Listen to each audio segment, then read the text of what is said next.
നിർമ്മാർജ്ജനം ചെയ്തുവെന്ന് കേരളം ആശ്വസിച്ചിരുന്ന കോളർ ഉൾപ്പെടെയുള്ള പല രോഗങ്ങളും തിരിച്ചു വരികയാണ്. ആ കൂട്ടത്തിൽ ഇനി പേടിക്കേണ്ടത് മലമ്പനിയെയാണ്.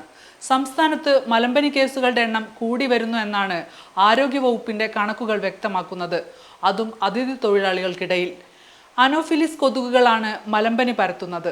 രോഗാണു ശരീരത്തിലെത്തി 8 മുതൽ 30 ദിവസത്തിനുള്ളിൽ ലക്ഷണങ്ങൾ പ്രകടമാകും. വിറയലോടുകൂടിയ ഇടവിട്ടുള്ള പനി, ഛർദി, ക്ഷീണം, തലവേദന, ശരീരവേദന എന്നിവയാണ് രോഗലക്ഷണങ്ങൾ. 1-2 കേസുകൾ നേരത്തെയും റിപ്പോർട്ട് ചെയ്യാറുണ്ടായിരുന്നെങ്കിലും കൂട്ടത്തോടെ കേസുകൾ റിപ്പോർട്ട് ചെയ്യുന്നതാണ് ആരോഗ്യ പ്രവർത്തകരെ ഇപ്പോൾ ആശങ്കപ്പെടുത്തുന്നത്. ഈ വർഷം ഇതുവരെ 395 മലമ്പനി കേസുകളാണ് സംസ്ഥാനത്ത് റിപ്പോർട്ട് ചെയ്തിട്ടുള്ളത്. ഇതിൽ 391 അതിഥി തൊഴിലാളികൾക്കിടയിലാണ്.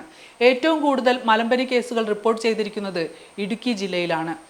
6 പകർച്ചവ്യാധികളുടെ നിർമ്മാർജ്ജനത്തിനായി ആരോഗ്യവകുപ്പ് പ്രത്യേക കർമ്മ പരിപാടി 2022 ആവിഷ്കരിച്ചിരുന്നു. അതിലൊന്നായിരുന്നു മലമ്പനി. 2025ഓടെ മലേറിയ നിർമ്മാർജ്ജനം ചെയ്യുകയായിരുന്നു സംസ്ഥാനത്തിന്റെ ലക്ഷ്യം. ഇതിനിടെയാണ് അതിഥി തൊഴിലാളികൾക്കിടയിൽ രോഗം പടർന്നു പിടിക്കുന്നത്.